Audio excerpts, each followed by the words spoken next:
마지막 달 12월입니다. 올 한 해 우리의 삶과 교회와 가정을 지켜주신 하나님께 감사드리고 앞으로 늘 주님과 동행하시는 여러분들의 신앙생활이 되시길 바라겠습니다. 저번 주에도 말씀드렸지만 전통적인 교회의 달력은 12월에 시작합니다. 오늘부터 새로운 교회력이 시작하는데요. 유대인들의 한 해는 출애굽을 기념하면서 시작하지만 우리 기독교인들은 예수 그리스도와 함께 새 해를 시작하는 겁니다. 개신교인인 우리는 예배 의식을 최소화하고 말씀을 의식의 중심에 넣고 예배를 드립니다. 그럼에도 불구하고 우리는 기원을 시작으로 기도, 찬양, 말씀과 축도로 예배를 마치죠. 사람은 동물과는 달리 상징을 통해서 뜻과 의미를 찾는 존재입니다. 그래서 종교학자들은 인간을 의례적 동물이다 이렇게 말합니다. 미국의 종교학자 로일 라파포트는 의례와 종교라는 책에서 의례의 고유성은 상징의 깊이에 있다 이렇게 말했습니다.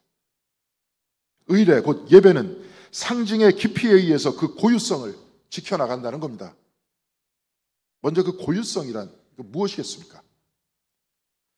중세 독일의 신학자 마이스터 에카르트는 이렇게 말했습니다. 예수께서 베들레헴에 수백 번 탄생한들 무슨 소용이 있겠는가? 예수께서 내 마음에 한 번 태어나는 것이 더 중요한 것이 아닌가. 예수께서 아무리 베들레헴에 태어났다고 수천 년간 교회에서 축하한들, 그래서 수백 번, 수천 번 축하한들, 내 마음에서 딱 한 번 인격적으로 예수님을 만나지 못하면 아무 의미가 없다는 것 아니겠습니까? 그렇다면 우리는 예배라는 상징을 통해서 주님을 만나야 한다는 겁니다. 이 예배가 주님을 만나는 자리가 아니라면 우리는 지난 일을 기념하는 기념식에 참석한 것 이상도 이하도 아닙니다. 그래서 에카르트는 예수께서 베들레헴에 탄생했다고 기념식을 수백 번 드리는 것이 중요한 것이 아니라 이 예배를 통해서 주님께서 내 마음에 한 번 태어나시는 것이 중요하다. 그래서 과거 2000년 전의 사건이 바로 오늘 지금 나와 만나는 오늘의 사건이 되어야 한다 이 말입니다. 의례의 고유성이란, 예배의 고유성이란 성경의 이야기가 오늘의 이야기가 되는 겁니다. 기독교 신학에서는 과거의 사건을 오늘의 사건으로 변화시켜주는 분이 바로 성령 하나님이십니다.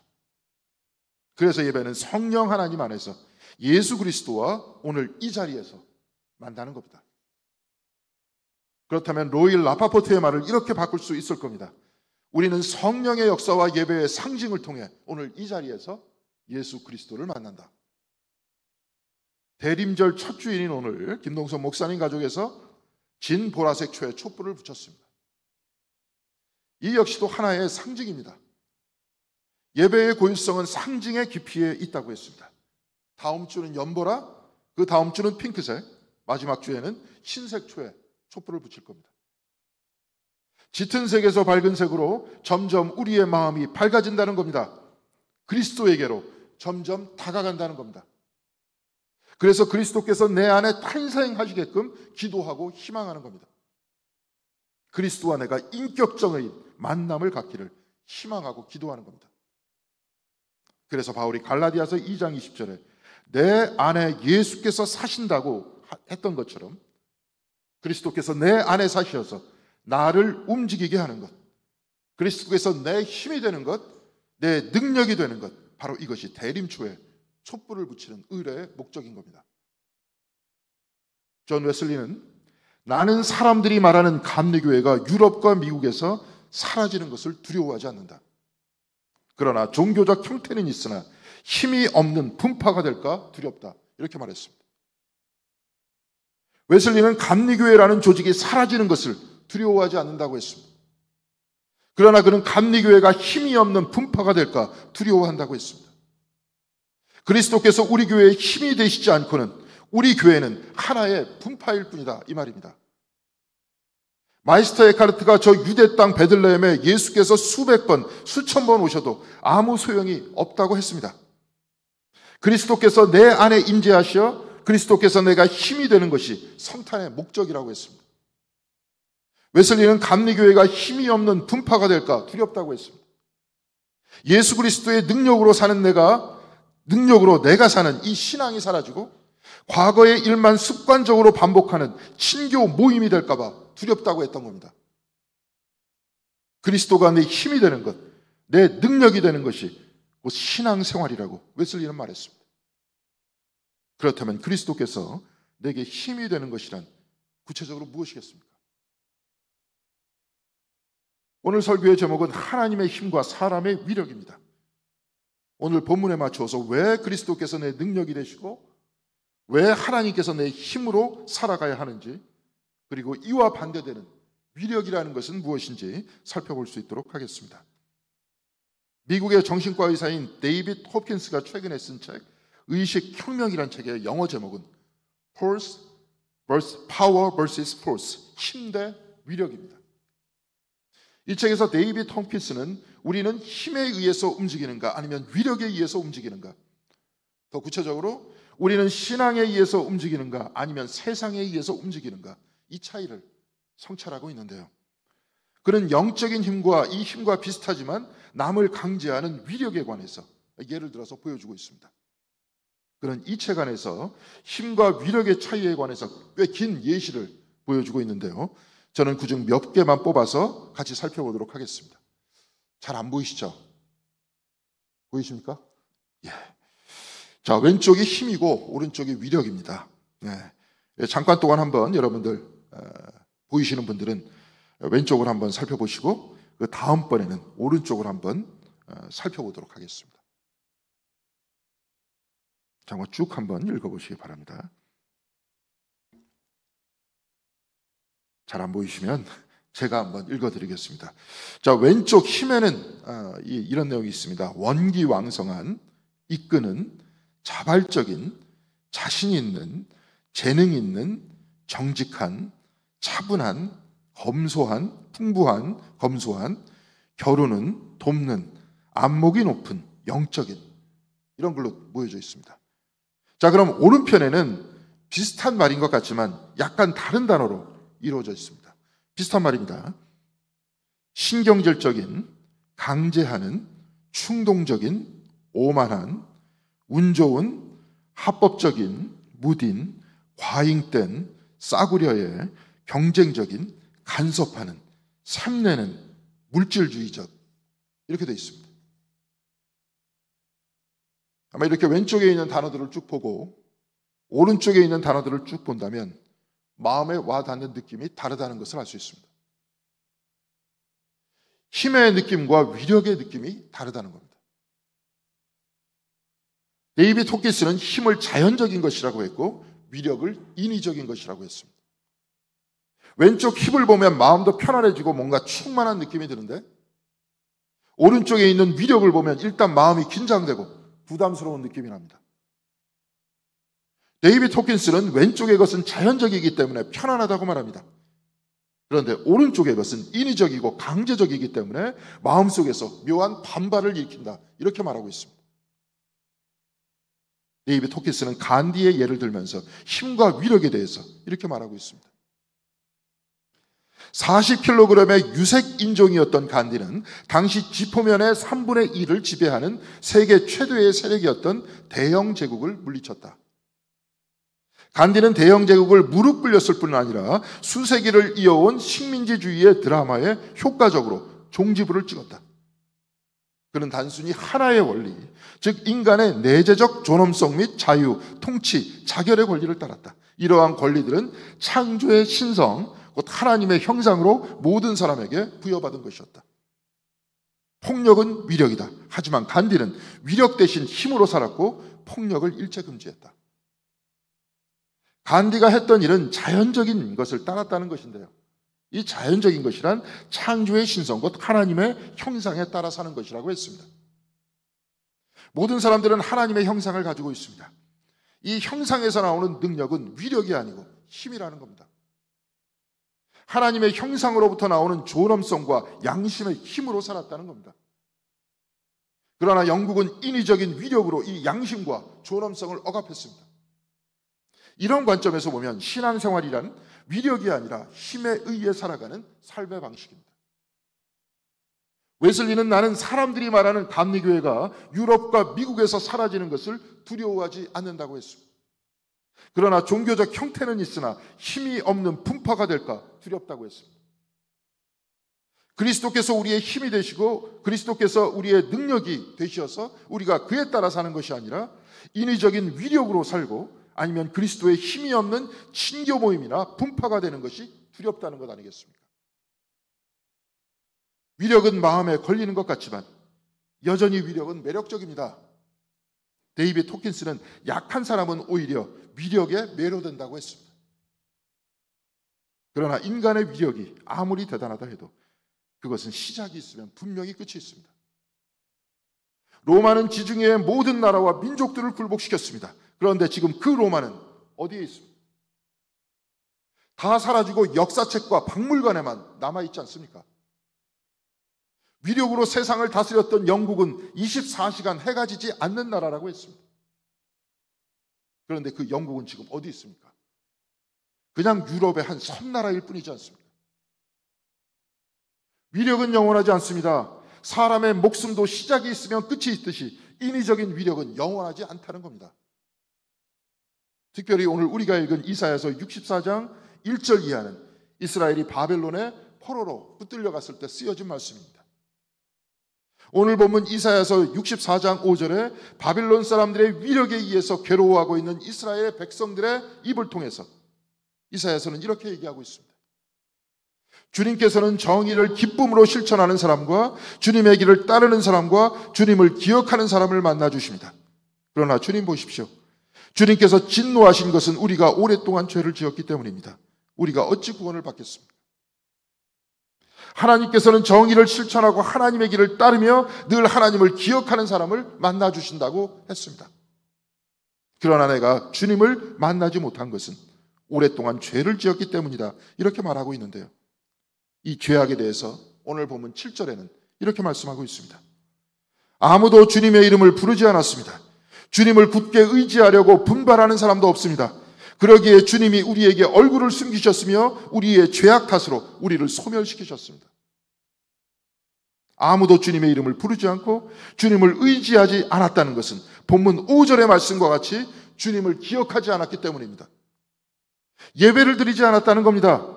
예배를 통해 하나님을 그들의 삶의 자리에서 만나지 않았다는 겁니다. 이들의 삶 속에 하나님이 없었으니 하나님을 기억할 수 없었고 하나님을 기억하지 않으니 하나님의 정의를 따르지 않고 주님의 가르침을 기뻐하지 않았다는 것 아니겠습니까? 이사야는 주님의 힘을 떠난 이스라엘 백성은 바벨론을 쫓아왔다 했습니다. 하나님의 힘을 떠난 백성들은 바빌론의 위력에 복종하면서 살았다는 겁니다. 그러나 이런 인간의 세상은 오늘 본문 이사야서 64절 4장 1절을 보니까 이렇게 기록되어 있습니다.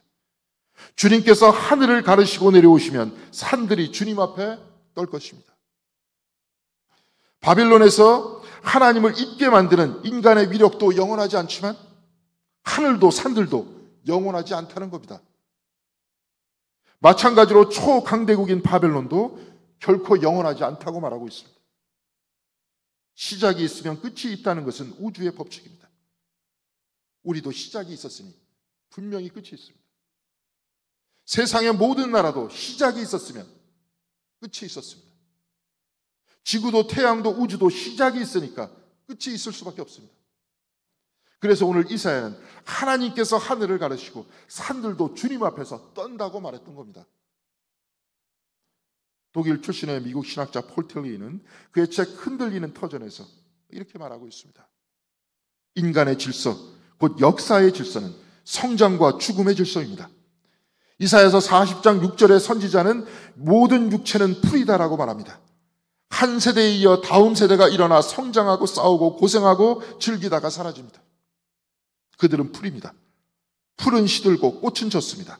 그것이 역사의 질서입니다. 그러나 그 지평선 위로 다른 질서가 나타납니다. 즉 하나님의 말씀은 영원히 설 것입니다.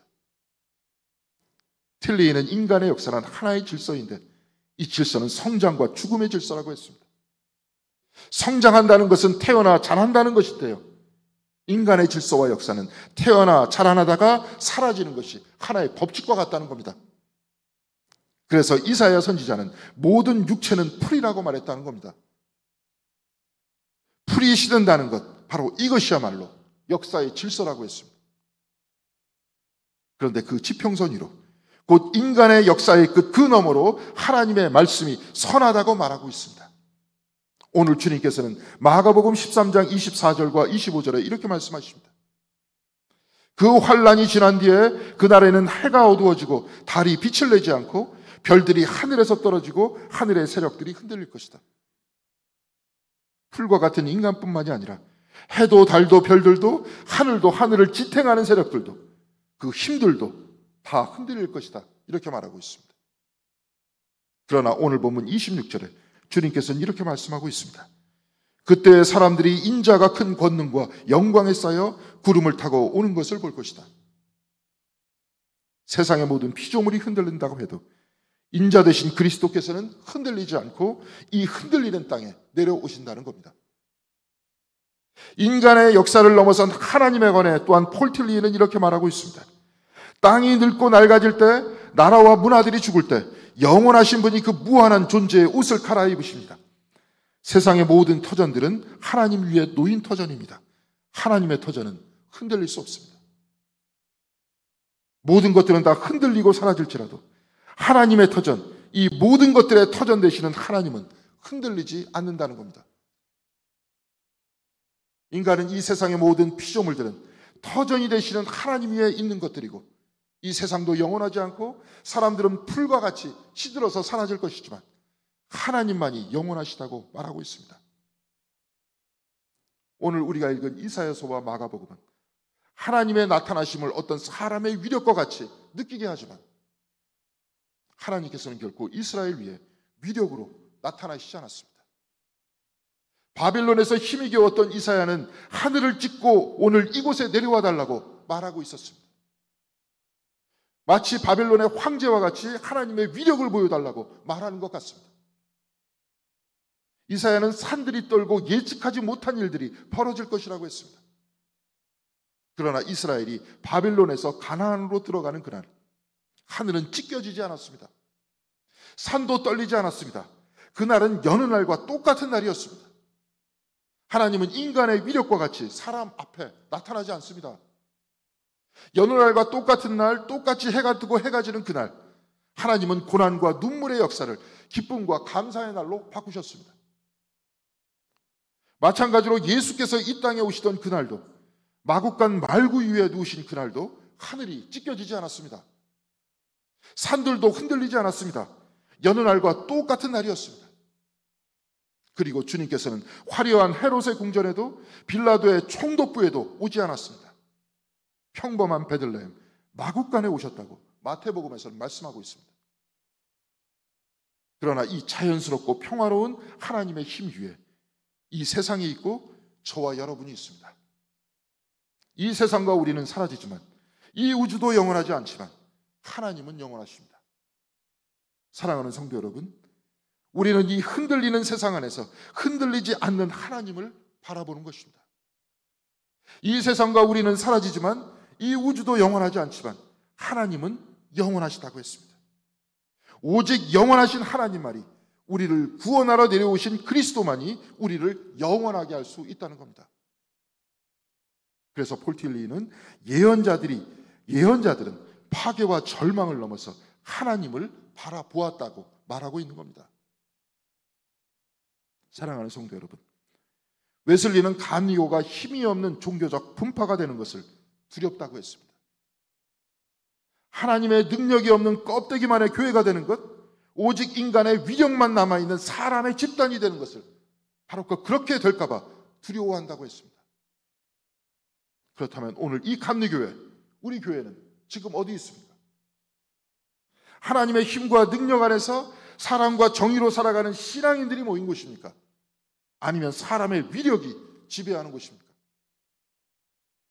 그리스도의 능력인 사랑과 정의가 내 삶을 지배하고 나는 그에 의해서 살아갑니까? 아니면 세상의 위력을 추구하고 그 위력 아래 살아가고 있습니까? 예배를 통해 그리스도께서 내 안에 탄생하시고 오늘 내 안에서 살아계시면서 나의 힘이 되심을 확신하고 계십니까? 아니면 이 예배는 2000년 전 사건을 기념하는 기념식일 뿐이고 교회 역시 세상과 똑같은 위력이 지배하는 장소입니까? 사람의 위력은 눈에 보이고 화려해 보입니다. 그래서 누구나 권력을 탐하고 금력을 탐합니다. 그러나 이 모두는 풀과 같이 시들어버립니다. 사람이 풀과 같듯이 위력도 풀과 같을 뿐입니다. 언젠가는 다 시들어갈 뿐이고 오직 하나님만이 영원하신 겁니다. 한때 영국의 수상이었던 토니 블레어는 실력 있고 잘생긴 젊은 수상이었죠. 그런데 이제 나이가 든 그는 한 방송에 나와서 과거 자신이 잘못했던 일 중에 하나가 이라크를 침공한 것이었다, 이렇게 고백했습니다. 당시 미국의 대통령은 부시였는데 아마도 미국의 위력에 견딜 수 없어서 전쟁에 동참했을 겁니다.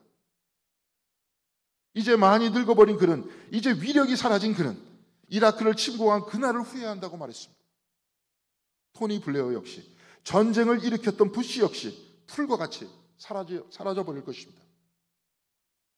사랑하는 성도 여러분, 이 강림절의 때 우리는 풀과 같이 시드는 생명을 넘어 있다 사라지는 권력을 탐하다 사라지는 이 세상을 넘어 영원한 하나님을 바라봐야 하지 않겠습니까? 우리는 하나님의 터 위에서 하나님의 사랑과 정의와 힘과 능력으로 살아가기 위해서 이곳에 모여서 신앙생활하는 것 아닙니까?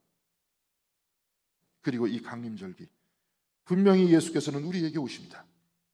일평생 세상의 위력을 넘어서 하나님의 힘으로 사신 예수 그리스도, 십자가 위에 달리시기까지 위력을 보이지 않으시고 용서와 사랑의 힘으로 모두를 품어 안으신 예수께서 우리 마음속으로 들어오시기를 기도하고 바라는 것이 바로 이 대림절, 강림절의 시기입니다.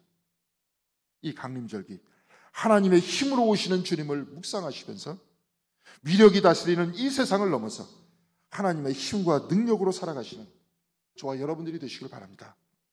그리고 우리 교회가 그리스도의 힘으로 살아가시는 분들로 가득 차기를 바랍니다. 그래서 교회 안에서 서로가 서로를 격려하고 서로가 힘을 모아서 열심으로 주님을 따라가는 아름다운 교회가 되시길 바랍니다.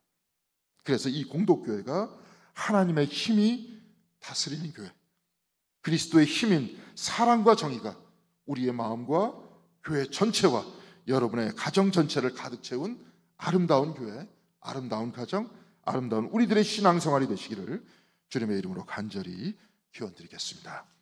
기도하시겠습니다.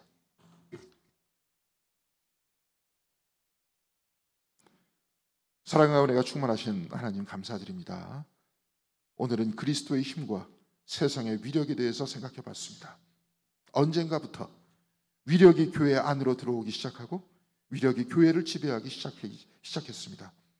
주님, 우리 모두를 불쌍히 여겨 주시옵시고 용서하여 주시옵시며 우리의 마음 가운데 하나님의 사랑과 정의가 우리를 다스릴 수 있도록 인도하여 주시옵시고 주 예수 그리스도의 능력이 우리를 다스릴 수 있도록 인도하여 주시옵시며 또한 이것이 삶이 힘이 드니 우리가 이곳에 모여 기도하고 예배할 수 있도록 도와주시옵시고 서로가 예수의 능력과 하나님의 힘으로 살아가는 그 삶을 위해서 기도하고 서로를 지지하고 사랑해주는 우리 교회가 될 수 있도록 인도하여 주셔서 오로지 세상의 위력과 권력이 다스리는 이 세상 안에서 하나님의 힘으로 하나님의 능력과 하나님의 나라가 커져가는 것들을 위해서 기도하고 이를 위해서 실천하는, 또한 하나님의 능력과 힘이 더욱더 커져가는 것을 보면서 기뻐하는, 하나님의 나라가 커져가는 것을 보면서 기뻐하는 우리들의 삶과 우리들의 신앙생활이 될 수 있도록 주여 인도하여 주시옵소서. 오늘 하루 주님 위에서 이곳에 모여 싸우니 주님께서 우리를 이끌어 가 주시옵시고 우리의 마음을 주장하여 주시고 앞으로도 영원히 우리가 주님 안에서 살게 하여 주실 것을 믿사오며 이 모든 말씀 우리 주 예수 그리스도의 이름으로 기도드렸습니다. 아멘.